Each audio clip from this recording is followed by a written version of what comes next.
Hey everyone, this is our Q&A video for May 2023, and I just want to start out by thanking everybody who sent questions in. This is by and far the most number of questions that I have received in any month so far. So I'm very grateful. I love this feature. This is one of my favorite things to look forward to every month. So please keep sending your questions in. If stuff comes up for you throughout the month, write it down. And when that question call goes up on the 20th of every month over on Patreon, you can just load them all in there, as many as you want. I will get to them one way or another. So let's get to our questions. First up, best way to dry herbs.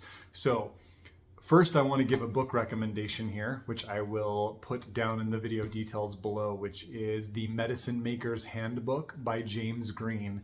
This is a really fantastic book resource, not only for making medicine, but also drying, harvesting, storing herbs in a way that maintains and preserves their color, their aroma, their flavor, and of course, their medicinal virtues. So for me, when I harvest herbs, it really comes down to which part of the plant I'm working with and which plant I'm working with. Roots, generally I'm cutting up into small slices or pieces and putting them in a food dehydrator so that they will dry out quickly before they get moldy and gross, which roots are wont to do. If I'm doing leaves, stalks, and stems, I'll usually harvest the plant, hang it upside down so that all of those volatile and essential oils, the sap, the good stuff, flows down into the leaves and is preserved there. Flowers, generally will cut and lay flat on a piece of newsprint in my laundry room and just kind of let them very slowly dry, turn them over a couple of times throughout. Seeds, nuts, berries, back to the food dehydrator, just because it's almost guaranteed that if you let those dry, in a container, or you're not turning them several times a day, they'll get gross. Here where I am in Utah, we're at high elevation, we have low humidity, and we have really warm summers. So we don't run into issues with mold and mildew and rot as much as people pretty much everywhere else. So I get to be a little bit lazy, but I like to teach sort of the higher versions of doing this work so that people who are in damper climates or places where there's more mold and mildew problems don't run into trouble. Some places that are really damp, you've got to have fans going to circulate the air. People will turn a little room in their attic or their basement or a root cellar into an herb drying space or even a little shed.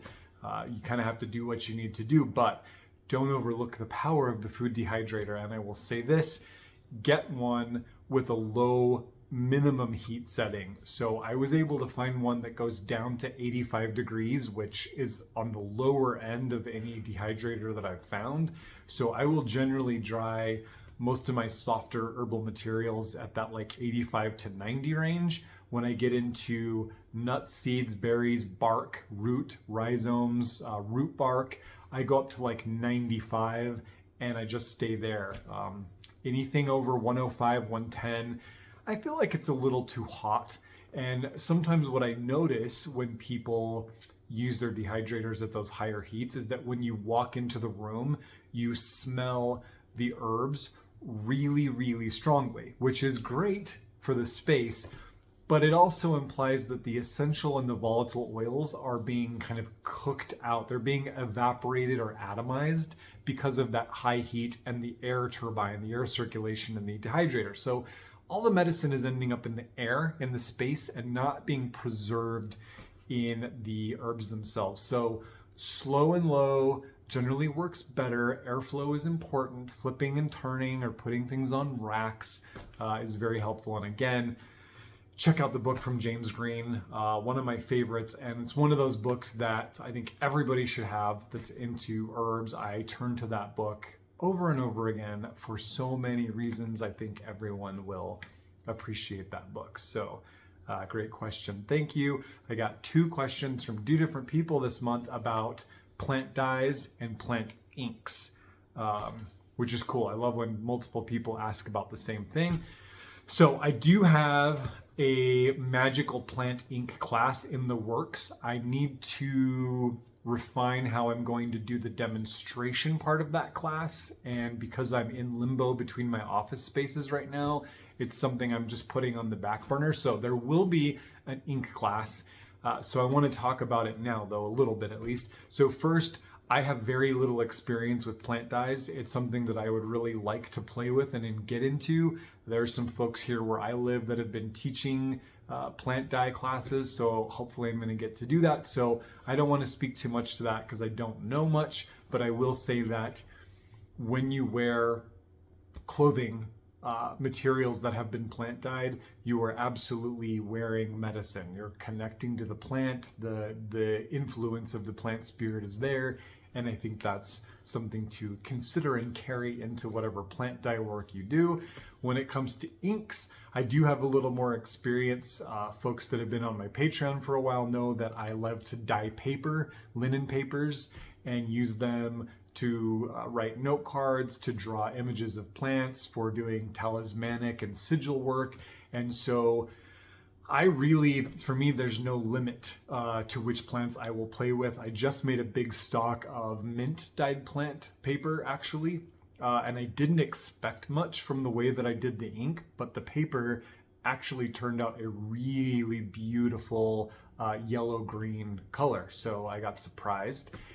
And again, the energy of the plant will carry into the paper, and then whatever work is done with that paper carries the energy of the plant. Again, the medicine, the magic is definitely there. So with inks, I consider that the plant that I've chosen to make an ink with will be exerting their influence into whatever it is that I do with that ink, whether it's just writing a thank you note to somebody, or a more intensive ritual work of drawing sigils or talismans, or even writing affirmations, or drawing pictures of the plant with ink made from that plant. Very cool. So I'll say that for now. Hopefully there's some inspiration in that for you, but there will be some kind of an ink class coming soon because I really do want to talk about it. So great questions. Thank you so much. Next up, summer solstice crafts. What can we make around summer solstice time? There are no limits right now to the plants that have shown up, blooming, blossoming. The canopies are laden with greenness. There's a lot of plants to hang out with. I will tell you, one of my favorite things to do at the summer solstice as part of my summer solstice work is to craft St. John's wort oil, or hypericum oil. So where I am, our St. John's wort flowers are pretty much open and peaking right around that 3rd to 4th week of June, right around the summer solstice. And so I go out with a large mason jar with a little bit of oil in the base. I pluck those flowers right off the plant, right into the oil, and then I cover them with about a tablespoon or so of Everclear. I know not everybody can get Everclear where they are, but if you can, that's what you have to use. You cannot use vodka or anything. There's too much water in it. It'll spoil.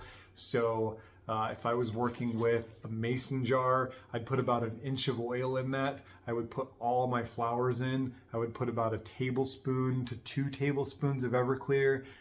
Fill it up with flowers, close it, shake it really well, let that sit for just a couple days, open it, and then top it off the rest of the way with my base oil, and then let that sit for a month.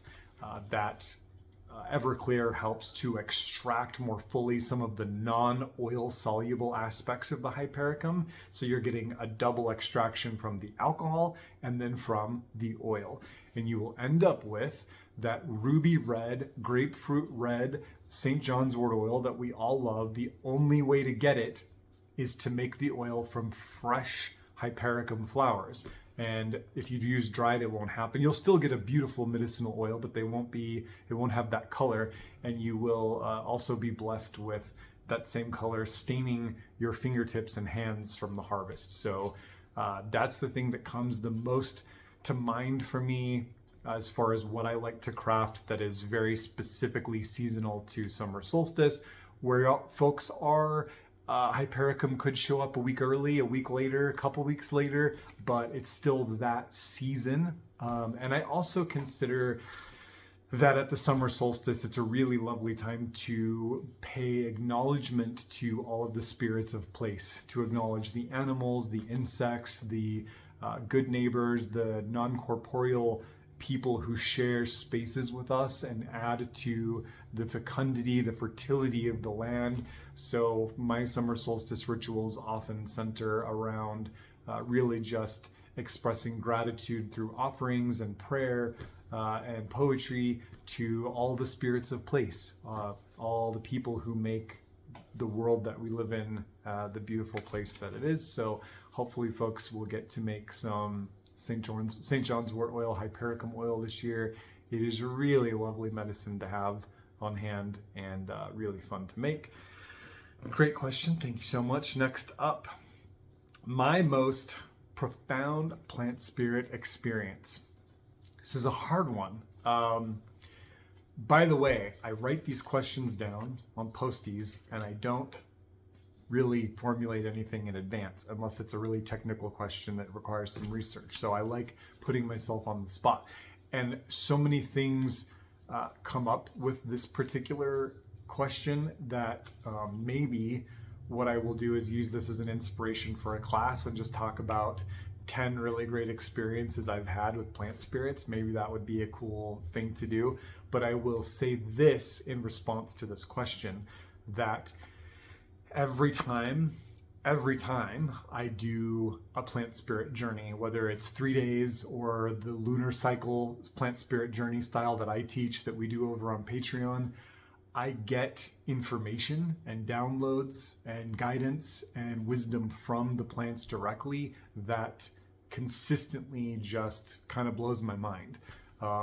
We're currently about a quarter of the way into a sit with Crocus sativus, with the saffron crocus, and not every day of this 29-day journey is going to leave me with massive downloads and realizations and teachings from the plants, but already one of the sits was incredibly powerful and transformative for me, and I'm sure there will be several more. So it never ceases to amaze and humble me that we can carve out some time, some space in our lives for quiet contemplation and sitting and really just listening to the plants, and what we get when we do that, what kinds of information they drop into our heart.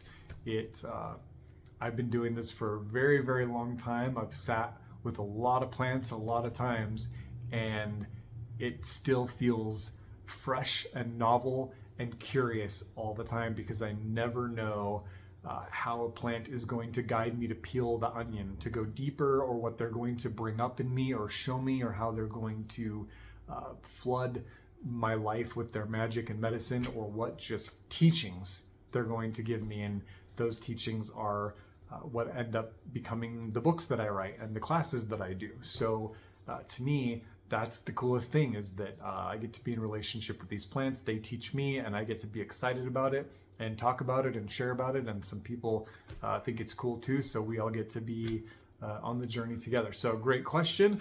I will be adding that to my list of class ideas. So watch for that sooner than later. Thank you. Herbs for smoking and blowing as an offering or to purify space. Very good question. I actually realized in a reel that I did on Instagram not too long ago that this particular practice probably looks very alien to people, and they're probably wondering what the hell I'm doing, because it's not something you see really a lot of people do. This was a practice that was taught to me directly by the plants, directly in Journey with a Plant Spirit, and I've done it and refined it and kind of made it work for me over the years. So this question is about one of my practices of what I offer to the plant spirits, and that is the exhalation of a fragrant smoke on my breath. So two things are happening here. First, I'm crafting some kind of smoking blend or using some kind of smoking blend as a fragrant, offering to the plant spirits. That's part one. Part two, the more important thing, you've heard this before in all my classes, that I am offering my breath that the exhalation from my body is a response to the plant's gift that I inhale from them. So my exhalation is completing a circuit of sacred reciprocity. I inhale what the plants exhale, they inhale what I exhale. So that exhalation is coming from the deepest part of my body. It's coming from inside of me. And it is saturated with not only vital force, life energy, but also intention and prayer and gratitude and all the feelings that I have for that plant. And the smoke acts like a vessel.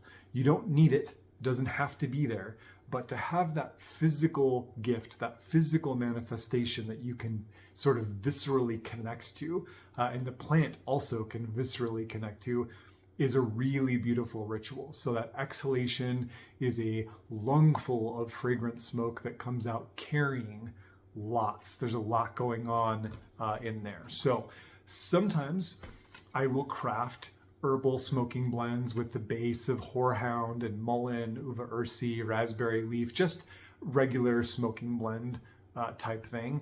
But what I do more often than not is just work with a really nice, organic, ethically sourced cigar or small cigar. I like working with tobacco in that way. It's an interesting relationship. Tobacco spirit themselves is a really interesting one to work with when connecting to other plant spirits. They're very much a gate opener. And more often than not, if I'm not using an herbal smoking blend in a pipe or rolled up in rolling paper or a small cigar or cigarillo, I really enjoy the clove.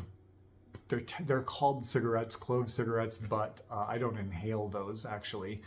They're a little too strong. So I like that because again, it's a scented, fragranced tobacco, and I'm bringing that into just my mouth and then kind of loading the breath with intention and power and blowing it all out together. So when you see me doing that ritual, when you see those videos, that's what's happening.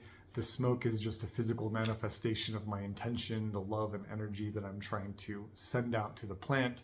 And I really like that ritual of bathing them in fragrant smoke, seeing that kind of move through the branches and the leaves and the flowers is a cool experience.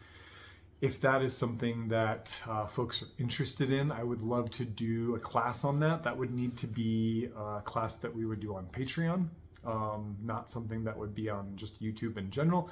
So if that's interesting to you and you want more, let me know. If that answered all your questions, that's great too. Go play with it. Let me know what you think. Good question. Thank you. Okay, another good one.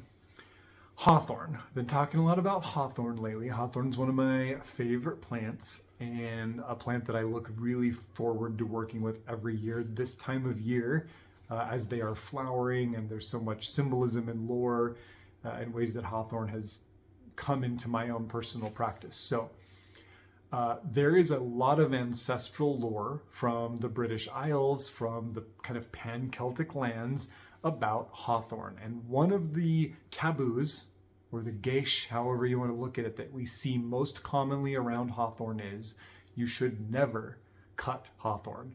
Don't harvest, don't cut, don't fell, don't trim trunks, don't trim branches. If you do, you will be dead in a fortnight, or you will be dead in 3 days' time, or you'll be dead by the next full moon. So here we have a piece of lore that is there to generate some caution. Now, I want to say this. I've been harvesting hawthorn for 25 something years. Still here, still alive. It's cheeky, but there's a reason why the lore sometimes over the ages goes from here's how we must behave to a plant to just don't even mess with that plant at all. We also see this with elder. There's tons of lore about cut elder and watch what happens to you, right? And it's because some of these plant spirits are more attuned to the importance and the necessity of sacred reciprocity than others. The mint family plants, the Lamiaceae family plants, less concerned. They don't seem to be as offendable, right? Some of our ancient trees like oak, hawthorn, alder, ash, these trees, less patience for humans that don't respect them. There's a lot of layer here, a lot of nuance, and I'm going to try to not go too far off the path here. And I'm going to try to remember next year to do a bigger class on this before we get towards May Day, the blossoming of Hawthorne, so folks can be prepared. So I'll say this. That lore is in place not to deter you from harvesting the plant, but to ensure that when you harvest the plant, you do it appropriately. While we have the lore that says don't cut the hawthorn, we also have as much lore that talks about the medicinal benefits of taking hawthorn berries and hawthorn flowers and hawthorn leaves and the magical power of hawthorn wood, right? So we have the lore simultaneously saying don't harvest hawthorn, and here's all the things that hawthorn blesses us with when we harvest hawthorn, right? So it's kind of interesting. So when I see that in lore, it's either that the plant is poisonous and the lore is there to help keep people safe. That's not the case with hawthorn. It's not the case with elder or oak. Or that this is a plant that has very little patience for people screwing around. And hawthorn is one of those. Hawthorn, yes, is part of the Rosaceae family. This is a rose family, rose tribe plant. But never forget the rose plants have thorns. We always forget the thorn part of hawthorn. They can be sharp. So when we harvest from hawthorn, it has to be done in an appropriate way. Offerings have to be given first. Divination has to be done to ensure the plant's giving consent for us to harvest from them. Harvest has to be done in a safe way for the plant, making sure the cut is clean. Maybe we're applying some healing salve or beeswax balm to help the plant heal, whatever the case is. Hawthorn is one of those that I do not fear harvesting from, but you will not catch me harvesting from hawthorn in a lazy way. I slow down, I sit, I center, I make offerings, I do divination, I ensure the plant is on board. I'm very, very clear with hawthorn where the materials are going, how I will be using them, and I don't deviate from that. So if I harvest from hawthorn, as I did in a recent reel, to build a sachet for a client, I would not use the remainder of that material as incense. That wasn't the agreement, unless I made it, which I did not. So all of that plant material goes into sachets, period, agreement honored. There you go. The other layer to this that I'm going to kind of mic drop and run, if you're interested in this, please check out the works of Morgan Daimler. She is by and far the most trusted voice, in my opinion, about fairy faith, fairy folklore out there. She is an American writer, but well respected by the native people of Ireland and Wales and Scotland and British Isles. So Morgan Daimler, very, very cool. Is that hawthorn is traditionally understood to be a tree that acts as a gateway point into the other world, or a tree around which the good folk, the fae, gather, or a space where the worlds can sometimes get a little fuzzy, a little squishy. So one of the other reasons in lore that this geish, this taboo, has over time turned into what it is now, is that if you cut the wrong hawthorn, if you cut a charmed hawthorn or a fairy tree, and fairy trees are often hawthorn trees, they don't have to be, but they often are, then you will get into some trouble. There is no free pass there, not for me, not for you, not for anyone.